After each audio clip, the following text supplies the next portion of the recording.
नमस्कार. आदिशक्ती ज्योतिर्विद्यालयातर्फे मी आपल्या सर्वांचं स्वागत करते. आजचं आदिशक्ती ज्योतिर्विद्यालयाचं हे 55वे व्याख्यान आहे आणि ह्या व्याख्यानाचे आज वक्ते आहेत माननीय श्री संजय डबीर. आदिशक्ती ज्योतिर्विद्यालयाचेच विद्यार्थी आहेत, त्यांचं मी प्रथम स्वागत करते. आणि आत्ता जे श्रोते आणि आत्ता इथे जे श्रोते आहेत त्या सर्व श्रोत्यांचं स्वागत करते. आणि सौरभ नाफडे आज आभार मानणार आहेत, त्यांचंही स्वागत करते. आदिशक्ती ज्योतिर्विद्यालयाचा हा उपक्रम म्हणजे आता हे 55वं व्याख्यान आहे आणि नवीन लोकांना संधी मिळावी हा माझा याच्यामध्ये उद्देश जास्त असतो. त्यामुळे आजचं व्याख्यान हे अतिशय चांगलं होणार आहे अशी मला खात्री आहे. आणि मला वाटतं डबीर सर पहिल्यांदाच व्याख्यान देत आहेत, तर त्यांना खूप खूप शुभेच्छा देऊ आपण सगळेजण. धन्यवाद मॅडम, त्याची आवश्यकता आहे. नाही चांगलं होईल. आणि डबीर सरांचा थोडासा मी परिचय करून देते. MBA मार्केटिंग मध्ये त्यांनी केलेले आहे. मूळ हे औरंगाबादचे आहेत, पण गेल्या 30 वर्षापासून वापी गुजरात इथे स्थायिक आहेत. ICT मुंबई येथे केमिकल टेक्नॉलॉजिस्ट म्हणून त्यांनी काम केलं. 35 वर्ष केमिकल इंडस्ट्रीमध्ये प्रोडक्शन डिपार्टमेंटमधला त्यांचा कामाचा अनुभव आहे. वाचन आणि संगीताची आवड त्यांना खूप आहे. शिवाय अध्यात्मात पण गोडी आहेच आहे. नवनवीन गोष्टी शिकायला त्यांना आवडतात. अतिशय शांत आणि आनंदी असा त्यांचा स्वभाव आहे. आदिशक्ती ज्योतिर्विद्यालयामध्ये कुंडली विशारद, कुंडली पंडित असा त्यांनी अभ्यासक्रम पूर्ण केलेला आहे आणि आता त्यांचा शास्त्रीचा अभ्यास चालू आहे. बटन चालू. आत्तापर्यंत त्यांनी वापीमधून ऑनलाईन क्लास केलेला आहे. मी त्यांना प्रत्यक्ष कधीच पाहिलं नाही आहे, पण ऑनलाईन त्यांनी अतिशय चांगल्या प्रकारे अभ्यासक्रम पूर्ण केला. त्यांचं ग्रास्पिंग खूप छान आहे आणि ज्योतिष अभ्यासाची विशेष त्यांना रुची आहे. अतिशय बिझी शेड्यूलमधून त्यांनी ह्या अभ्यासाचा व्यासंग जपलेला आहे, हे त्यांचं विशेष आहे. त्यामुळेच कदाचित त्यांना बुधग्रहावर बोलण्याची संधी मिळालेली दिसते. तर मी डबीर सरांना विनंती करते की त्यांनी आपलं व्याख्यान चालू करावं. आदरणीय मॅडम प्रणाम. सर्व आदरणीय व्यक्तींना प्रणाम आणि सर्व श्रोतृवर्गांना नमस्कार. मॅडमनी मला बुधाचं जे व्याख्यान द्यायला सांगितलंय त्याचं टायटल मॅडमनी सजेस्ट केलं आणि अष्टपैलू बुधग्रह या याच्यातच अर्ध्याच्या वरती माहिती सगळी त्याच्यात जमा झाली आहे. कारण अष्टपैलू व्यक्तिमत्व म्हणलं की सर्वांना सर्व गुण संपन्न, सव्यासाची, बुद्धिमान, हुशार, चतुर, चाणाक्ष असे सगळे जेवढी वैशिष्ट्ये आहेत ती सगळी वैशिष्ट्ये तिथे लागू होतात.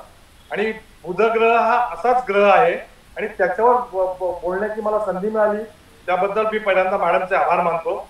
आणि गणपतीचं स्तवन करून आपण आपली चर्चा सुरू करूया. गणानां त्वां गणपतिं हवामहे कवी कवीनां उपमश्रवस्तमं ज्येष्ठराजं ब्रह्माणां ब्रह्मणस्पत आनशृण्वन्तुभिः सिद्धसाधनम्. गणपतीची प्रार्थना झाल्यानंतर शारदे देवीची प्रार्थना करतो.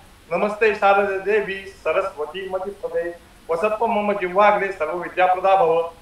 सर्वांना परत एकदा नमस्कार. आणि आपण आता आपली चर्चा सुरू करूया. सगळ्यात पहिल्यांदा बुध ग्रहाबद्दल माहिती द्यायची तर बुध हा सूर्यमालेचा सूर्याच्या जवळचा सगळ्यात जवळचा ग्रह आहे. हा ग्रह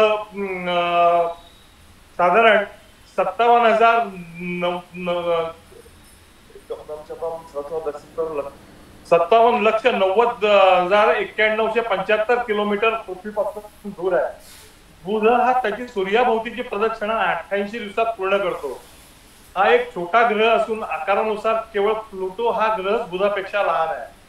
हा सूर्याच्या फारच जवळ असल्यानं दुर्बिणीतून फार क्वचित दिसतो. त्याला कोणतेही नैसर्गिक उपग्रह नाही. पण म्हणून काय झालं, बुध सगळ्यात सूर्याच्या जवळ आहे म्हणून त्याचा आपल्यावर होणारा परिणाम पण सगळ्यात जास्त आहे. म्हणूनच मॅडमनी टायटल दिले अष्टपैलू बुध. त्याचे काय काय परिणाम होतात आपल्या जीवनावर किंवा आपल्या जीवनात बुधाचं महत्व काय आहे हे आपण आपल्या होणाऱ्या चर्चेत हळूहळू बघू.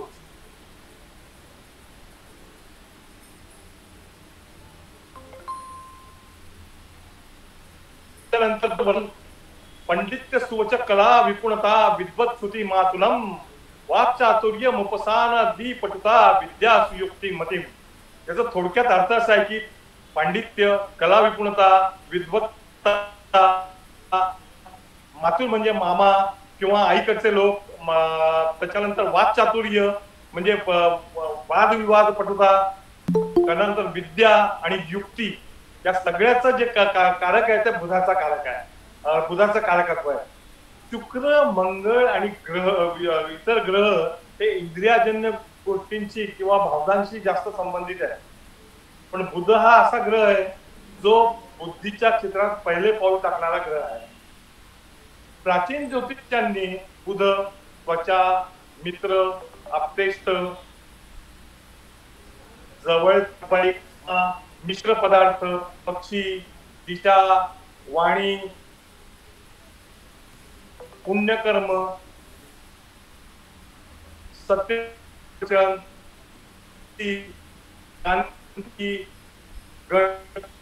प्रज्ञा, लहान, व्यापार, हे वगैरे गोष्टींचा कारक समजलेला आहे. हे बुधाच्या कारकत्वातल्या या गोष्टी ज्या आहेत त्या आपण जर विचार करायला गेलो तर आपली मती पण गुंग होऊन जाईल. कारण बुधाच्या जवळजवळ सगळ्याच गोष्टी बुधाच्या कारकत्वात येत आहेत. ते आपण हळूहळू जेव्हा चर्चेत हळूहळू क्लिअर स्पष्ट होईलच. पण बुधाच्या कारकत्वात येणाऱ्या मोठ्या ज्या महत्वाच्या ज्या गोष्टी आहेत त्या गोष्टींबद्दल जर परत एकदा थोडक्यात वर्णन करायचं झालं तर बुधाचं प्रभुत्व खालील गोष्टीवर आहे: शिक्षण, गणित, चातुर्य, शहाणपणा, वक्तृत्व, लेखन, नवीन वस्त्र, भव्य इमारत, हिरवा रंग, शिल्पशास्त्र, ज्योतिष्य, व्यापार, भाषा, वेदांत, आईचे वडील, त्वचा, संन्यास, मानेचा भाग, भीती, या सगळ्या गोष्टी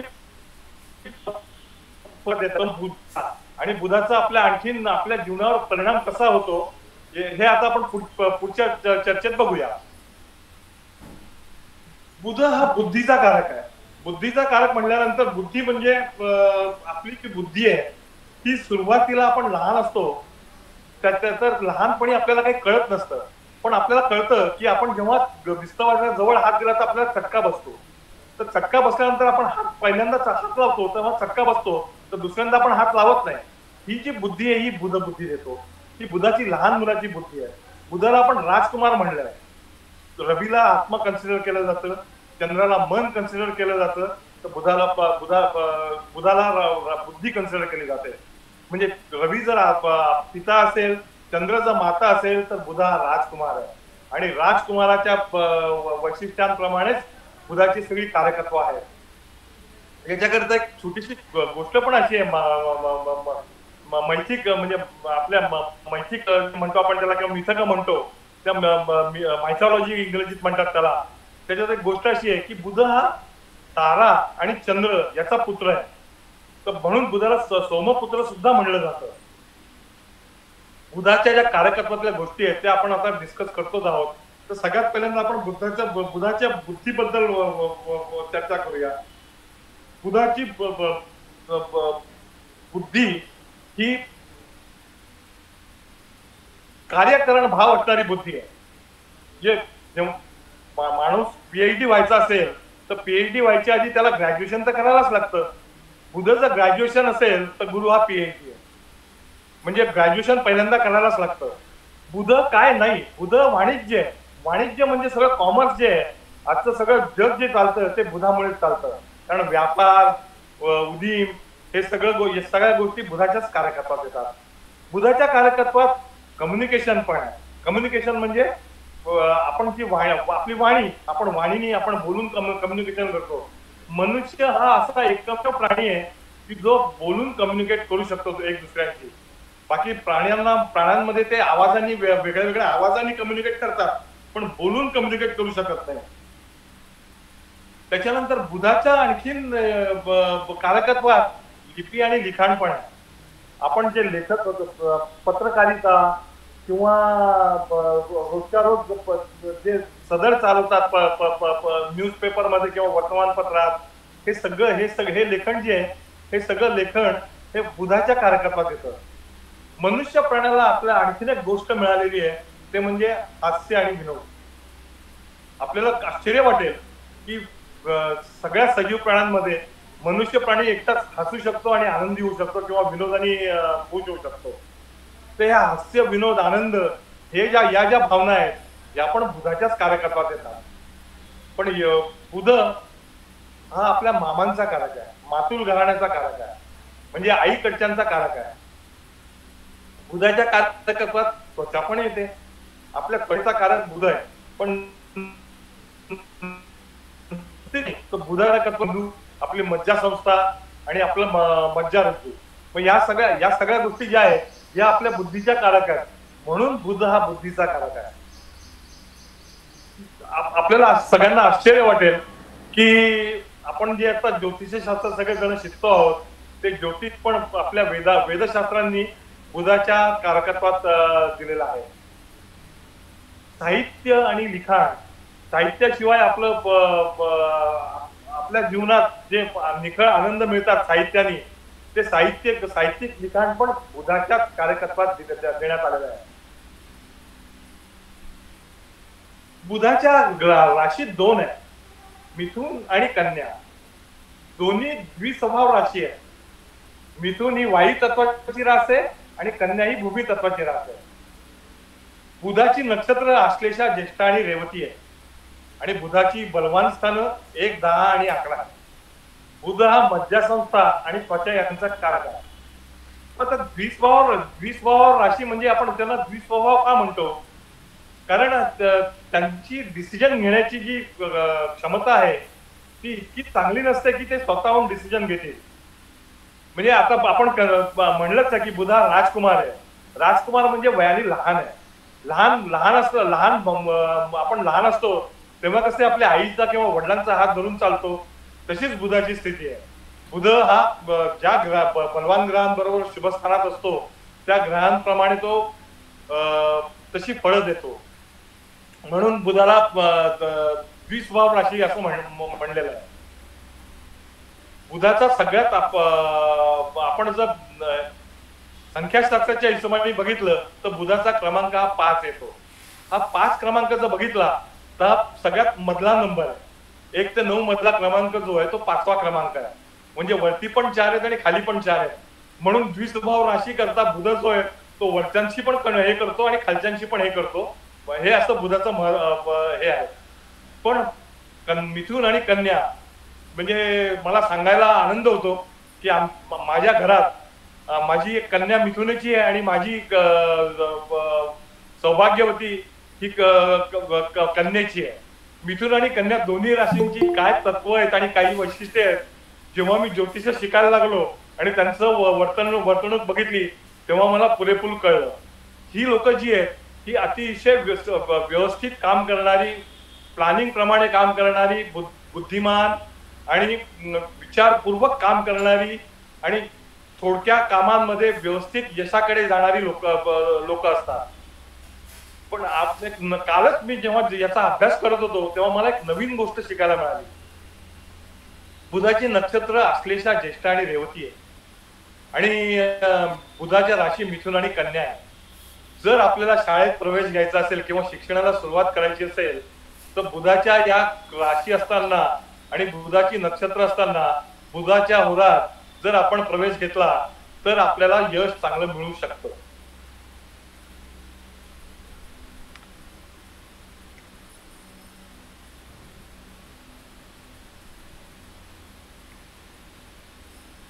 बुध ग्रहाची देवता विष्णू आहे आणि बुध ग्रहाचा खडा पाचू आहे. हे आपण आता बुधाबद्दल बोलतो आहोत, पण बुध ग्रहांचे बाकीच्या ग्रहांबरोबर शत्रुत्व, मित्रत्व आणि त्यांचं कसं संबंध आहे त्याच्याबद्दल आपण थोडक्यात चर्चा करू. ती अशी आहे की बुध हा रवीचा मित्र आहे. बुध आणि रवी यांच्यात मैत्रीपूर्ण संबंध मानले जातात. बुध आणि रवीचा जेव्हा योग होतो तेव्हा बुधादित्य योग म्हणून तो प्रसिद्ध आहे. आणि बुधादित्य योगावर इंटरनेटवर भरपूर माहिती आपल्याला अवेलेबल आहे. तर त्याच्याबद्दल आपण आता जास्त चर्चा करायची नाहीये. आपण फक्त थोडक्यात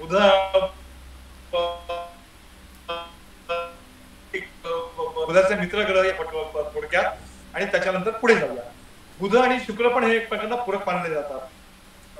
बुध आणि राहू यांच्यात पण मैत्रीपूर्ण संबंध मानले जातात, परंतु दोघंही एकत्र नसावे. बुधाचे शत्रुग्रह जे आहेत ते बुध आणि चंद्र हे एकमेकांचे शत्रू कन्सिडर केले जातात. बुध आणि मंगळ यांच्यात चांगले संबंध नसतात. पण बुध आणि गुरु आणि बुध आणि शनी हे एकमेकांचे सम मानले जातात.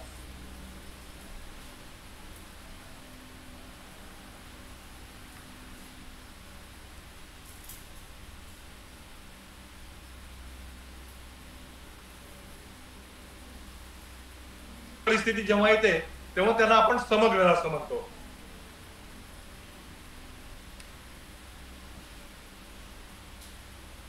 आता आपण बुध आणि बुधांच्या विशिष्ट युत्या ग्रहांबरोबर काय आहेत त्या थोडक्यात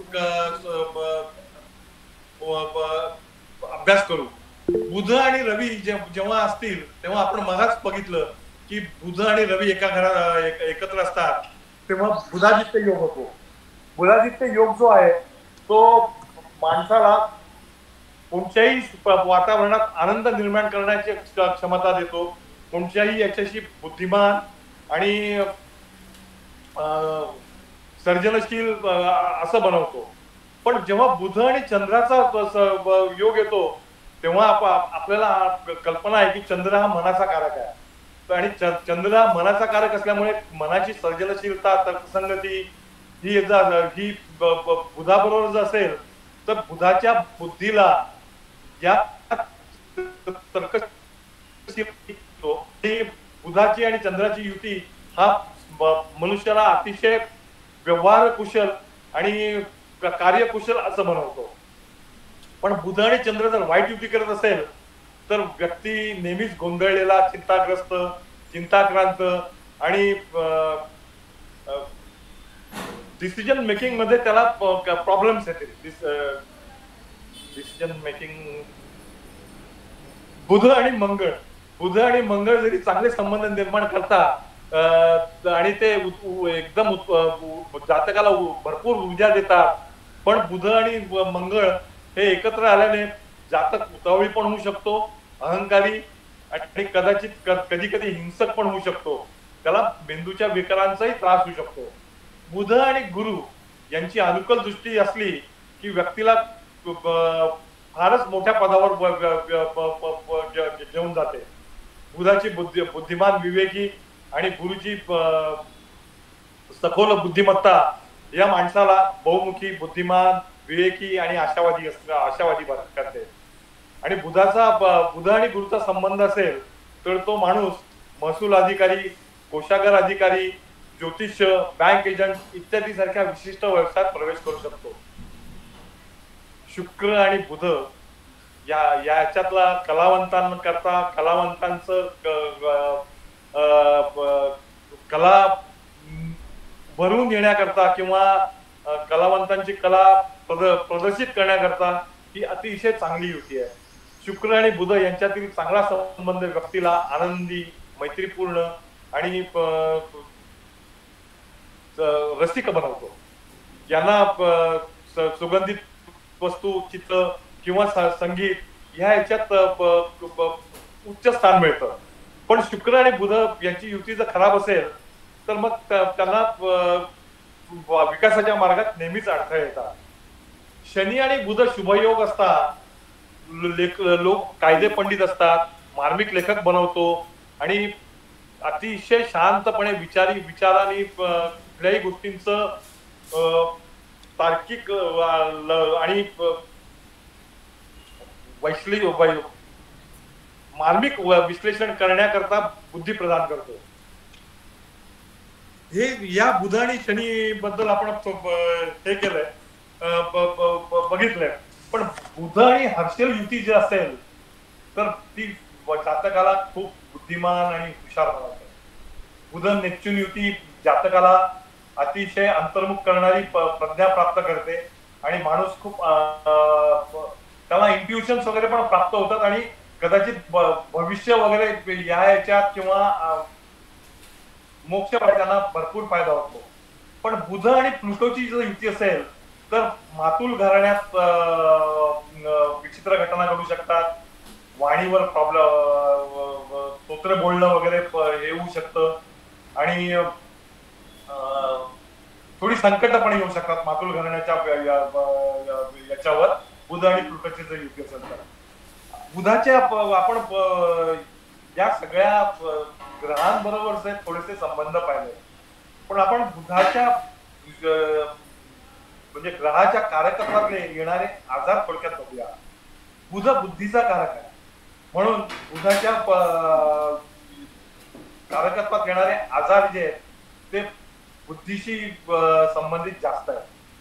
बुद्धीशी संबंधित आजार म्हणजे मानसिक आजार, वेळ, मज्जातंतूंचे विकार, इव्हन फिट्स, अस्थमा, न्यूमोनिया हे पण बुधाच्याच कारकत्वात येतात. आपण बुध हा वाणीचा कारक कन्सिडर केलेला आहे. मग बुध आपला भेटला असेल तर बुधाची आपली वाणी जी आहे ती तोत्री होऊ शकते किंवा स्तोत्र बोलणं किंवा वाणीत दोष निर्माण होऊ शकतात. बुधाचे आपण या सगळ्या कारकत्वांच्या किंवा सगळ्यांच्या या थोडक्यात ज्या गोष्टी बघितल्या त्याच्यात आणखीन ऍड करण्यासारखी गोष्ट म्हणजे बुध हा बुद्धीचा आणि आपल्या विचारांचा कारक आहे आणि मनुष्य प्राणी एकमेव अशी हे आहे सजीव सृष्टीत की विचार करू शकते. तर आपले सुरुवातीचे जे विचार असतात ते बुध विचार करतो आणि नंतरचे जे विचार आहेत किंवा सखोल विचार किंवा सखोल ज्ञान जे आहे ते गुरु त्याला मदत करतो. पण सुरुवात जी आहे ती बुधापासूनच होते. म्हणून बुध राजकुमार आहे आणि बुधापासूनच आपल्याला पुढे जायचंय.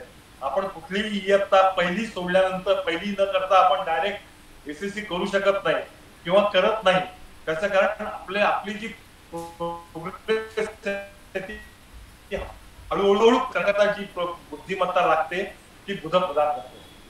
आपण माझं असं हे होतं की मला स्क्रीन शेअर करता आलेलं नाहीये, पण मी काही कुंडल्या घेतल्या आणि त्या कुंडल्यांवरून आपण जर बघितलं की त्या बुधाच्या स्थित्या बघितल्या तर त्याच्यावरून आपल्याला कळेल की बुध हा वाणीचा कारक कसा आहे आणि बुधाची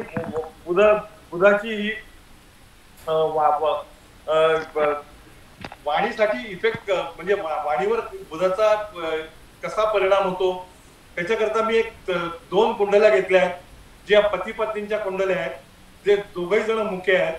त्याच्यानंतर मी 3 कुंडल्या घेतल्या आहेत. एक पहिली कुंडली विवेकानंदांची आहे, दुसरी कुंडली अटल बिहारी वाजपेयींची आहे आणि तिसरी कुंडली माहिती आहे की विवेकानंद, अटल बिहारी वाजपेयी आणि वीर सावरकर हे उत्कृष्ट वक्ते होते. हे उत्कृष्ट वक्ते का झाले आणि कसे झाले हे त्यांच्या पत्रिका बघून आपल्याला कळेलच. त्याच्यानंतर मी 2 कुंडल्या अशा घेतल्या आहेत. त्याच्यात एक माझ्या वडिलांची कुंडली आहे. माझ्या वडिलांच्या कुंडलीत बुधाचा इम्पॅक्ट कसा झालाय तो आपण कुंडलीची जेव्हा चर्चा करू तेव्हा मी सांगेन. आता मी ज्योतिषाकडे कसा वळलो याच्यावरती थोडस बोलणार आहे. माझ्या पत्रिकेत सध्या बुधाची महादशा चालू आहे आणि माझ्या पत्रिकेत बुधाच्या महादशेत बुधाची अंतर्दशा सुरू आहे. माझी बुधाची अंतर्दशा सुरू असताना मी ज्योतिषशास्त्राकडे वळलोय. बुधाची अंतर्दशा ही ज्योतिषाला कारक आहे आणि त्याच्यामुळे ज्योतिषशास्त्राची आवड निर्माण झाली आणि ज्योतिषशास्त्राचा अभ्यास झाला.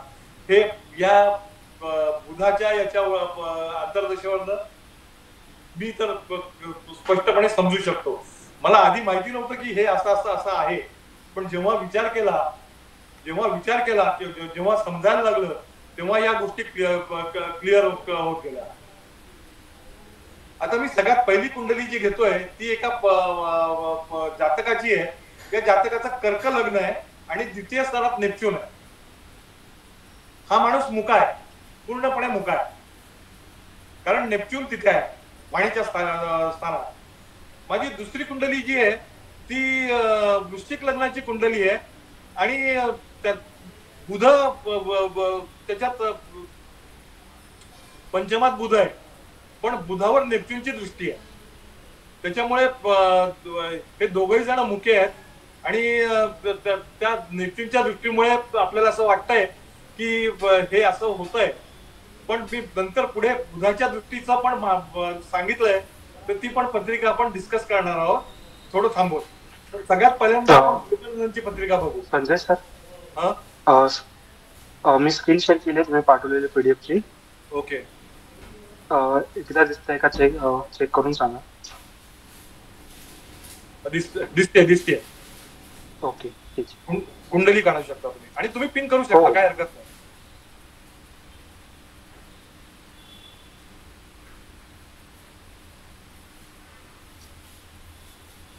सर ही आहे का पहिली स्लाइड आहे, बरोबर आहे.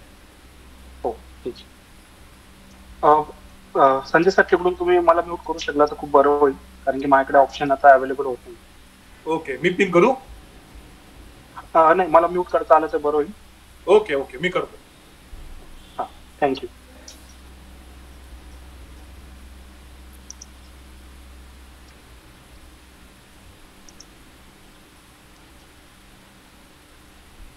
सगळ्यांना दिसतेय का कुंडला दिसतायत? हा, दिसतेय कुंडली. इकडं जरा लहान दिसते, पण दिसते. ओके, हो, दिसतायत. मॅडम अनपिन करा सगळ्यांना. फक्त ती स्क्रीन आहे ना, तिची स्क्रीन कुणालनी पाठवली आहे, तिला पिन करा. बाकीच्यांना म्हणजे आम्ही जास्त दिसतो. नाही, आता मोठी दिसते कुंडली, वाचता येणे एवढी दिसते. हा, मग ठीक आहे. तर पहिल्या कुंडलीत आपण बघू शकतो की द्वितीय स्थानात नेपच्यून आहे. द्वितीय स्थान आपलं वाणीचं आहे आणि वाणीचं स्थान असल्यामुळे वाणीवर त्यांचा परिणाम झालेला आहे, त्याच्यामुळे ते मुके आहेत. आणि दुसऱ्या पत्रिकेत आपण बघू तेव्हा पंचम स्थानात बुध आहे आणि तो वक्री आहे आणि त्याच्यावर नेपच्यूनची दृष्टी आहे, त्याच्यामुळे जातक मुका आहे.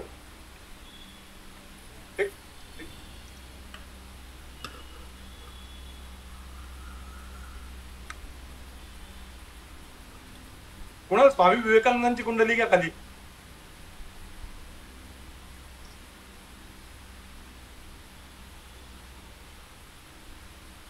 स्वामी विवेकानंदांची कुंडली आपण बघितल्यानंतर त्यांचं धनुलग्न आहे आणि द्वितीय स्थानात बुध आणि शुक्र आहे. बुध आणि शुक्र दोन्ही त्यांची वाणी अतिशय चांगली आहे, त्यांचं लिखाण अतिशय सुंदर आहे. बाकी विवेकानंदांबद्दल माझ्यासारख्या लहान माणसांनी बोलणं म्हणजे लहान तोंडी मोठा घास घेण्यासारखं आहे. विवेकानंदांबद्दल आपण सगळेच जण जाणतो. तर बुध आणि शुक्र हे त्यांचे चांगले असल्यामुळे त्यांचं उत्कृष्ट वक्तृत्व, उत्कृष्ट लेखन आणि उत्कृष्ट देशकार्य त्यांच्या हातनं घडलेलं आहे. देशक पत्रिकेत तर त्यांचा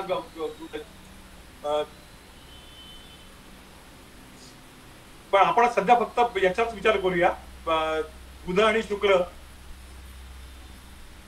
आणि त्यांचा झालाय तो आपण जाणून घेऊ शकतो. दुसरे उत्कृष्ट व्यक्ती महत्व असलेले, उत्कृष्ट वक्तृत्व असलेले, आपले अतिशय आवडते म्हणजे सगळ्यांनी ऐकलेले अटल बिहारी वाजपेयी. अटल बिहारी वाजपेयींची पत्रिका बघा. कुणाल वाजपेयींची पत्रिका दिसते इकडं पत्रिका व्यवस्थित. ओके. अटल बिहारी वाजपेयींच्या पत्रिकेत आपण बघितलं तर अटल बिहारी वाजपेयींचं वृश्चिक लग्न आहे, लग्नी शुक्र आणि चंद्र आहे आणि द्वितीय स्थानात बुध, गुरु आणि रवी आहे. बुध, गुरु, रवी जातकाला विद्वान, वक्तृत्वपूर्ण आणि ज्ञानी बनवतात. त्याप्रमाणे ते तसे आहेतच. कोणाला काही याच्यावरती आणखीन काही सांगायचं असेल तर सांगू शकता. Discussion is open.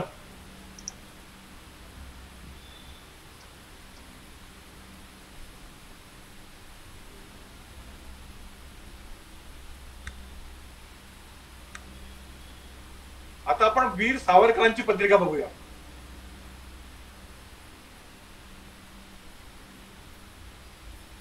सावरकरांच्या पत्रिकेत त्यांचं धनु लग्न आहे. म्हणजे लग्नाच्या हिशोबाने जर आपण बघितलं तर अशी एक लग्नाच्या हिशोबाने धन लग्नाचं जे जातक असतो तो त्रिखंडात नाव कमवतो असं म्हणतात. तर त्यांनी त्रिखंडात नाव कमावलेलंच सावरकरांनी. पण जेव्हा आपण फक्त वाणी आणि त्यांचं वक्तृत्व आणि ज्ञान याच्या संदर्भात आपण जेव्हा विचार करतो तेव्हा आपल्याला लक्षात येतं की त्यांच्या पत्रिकेत बुध, रवी आणि शनी हे षष्ठात आहेत. पण बुध आणि रवी यांचा योग आहे. आणि रवी बुध योग हा आदित्य बुधादित्य योग म्हणून आपण सुरुवातीलाच चर्चेला आहे. त्याच्यामुळे त्यांची वाणी, त्यांचं वक्तृत्व, त्यांचं ज्ञान किंवा त्यांची विद्वत्ता ही अतिशय सुंदर आहे, याच्याबद्दल काही प्रश्नच नाही. मी एक सत्य घटना सांगणार आहे आणि माझ्या वडिलांचीच पत्रिका आहे ती. त्या पत्रिकेत माझ्या वडिलांचं वय आता 93 वर्ष आहे. पण ही वॉज ते वयाच्या 5व्या वर्षापर्यंत बोलत नव्हते. का बोलत नव्हते तर तेव्हा म्हणजे तेव्हा कधी कळलं नाही. पण आता जेव्हा थोडं थोडस ज्ञान प्राप्त होतंय तेव्हा कळतं की वडिलांच्या माझ्या पत्रिकेत वडिलांचं धन लग्नच आहे आणि द्वितीय स्थानात मकरेचा शनी आहे. मकरेचा शनी असल्यामुळे त्यांना त्यांचं वाणी उशिरा मिळालेली आहे त्यांना. पण वाणी मिळाली आहे त्याचं कारण असं की त्यांचा दशमातला गुरु जो आहे त्याची पंचम दृष्टी त्याच्यावर आहे. आणि तुम्हाला सांगायला आश्चर्य वाटेल की ते गाणगापूरला त्यांना घरचे घेऊन गेले होते. गाणगापूरला गेल्यानंतर ते पण त्यांनी पहिले ओम पासून सुरुवात केलेली आहे आणि वयाच्या 5व्या वर्षी ते बोलायला लागले. त्याच्यानंतर सगळ्यात शेवटी खाली माझी पत्रिका दिलेली आहे. माझ्या पत्रिकेत वृश्चिक लग्न आहे आणि वृश्चिक लग्न असून माझा अष्टम स्थानात मिथुन रास आहे आणि माझा बुध जो आहे तो कन्येचा बुध उच्चीचा आहे आणि बुधाचीच महादशा सुरू आहे.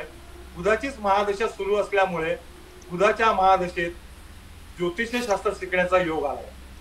हे थोडक्यात कार्य बाहुल्य म्हणजे समय बाहुल्यामुळे जास्त चर्चा करत नाहीये. या 2-4च पत्रिका फक्त नमुना दाखल घेण्यात आलेल्या आहेत. जर पुढच्या वेळा जर जास्त वेळ मिळाला तर आपण जास्त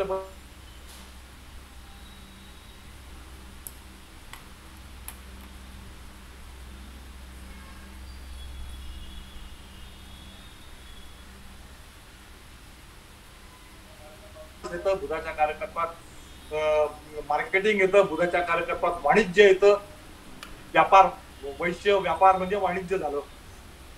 बुधाच्या कार्यकल्पात लेखन येतं, बुधाच्या कार्यकल्पात विचार येतो, बुधाच्या कार्यकल्पात ज्ञान येतं. या सगळ्या बुधाच्या कार्यकल्पात येणाऱ्या गोष्टी आहेत. तर हे 5 अष्टपैलू बुध या बुधावर मला बोलायची मॅडमनी संधी दिली त्याबद्दल मी मॅडमचा खूप आभारी आहे. मॅडमच्या समोर म्हणजे सूर्यासमोर काजवानी चमकणं आहे. पण मी अल्पसा प्रयत्न केलाय आणि तुम्ही सगळ्यांनी ऐकलंय त्याबद्दल तुम्हाला सर्वांना धन्यवाद.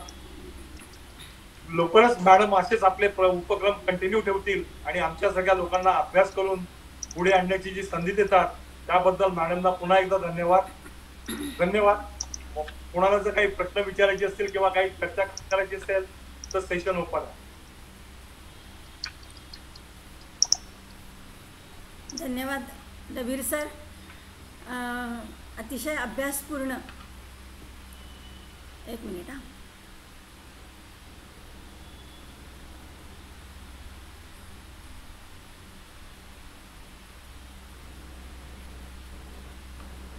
धन्यवाद. अतिशय अभ्यासपूर्ण असं व्याख्यान आणि पत्रिका वगैरे सगळ्या शेअर करून तुम्ही भरपूर कष्ट घेऊन हे व्याख्यान तुम्ही दिलंत. काय त्या निमित्ताने अभ्यास होतो हे फार महत्त्वाचं आहे. म्हणून खरं म्हणजे विद्यार्थ्यांनी व्याख्यान द्यावं असा माझा खूप आग्रह असतो. तर चांगलंच व्याख्यान दिलेलं आहे आणि असाच प्रयत्न सर्व विद्यार्थ्यांनी करावा असा माझा आग्रह आहे विद्यार्थ्यांना. आणि तसे विद्यार्थी अभ्यास करून पुढे येतात. पण आपलं आभार प्रदर्शन सौरभ नाफडे करणार आहेतच, पण त्या अगोदर एक निवेदन मी देऊ इच्छिते की न्यूमरॉलॉजीचा ॲडव्हान्स कोर्स हा 9 तारखेपासून सुरू होत आहे. परवापासून सोमवार, मंगळवार आणि बुधवार संध्याकाळी 6:30 ते 7:30 असं त्याचं टायमिंग आहे.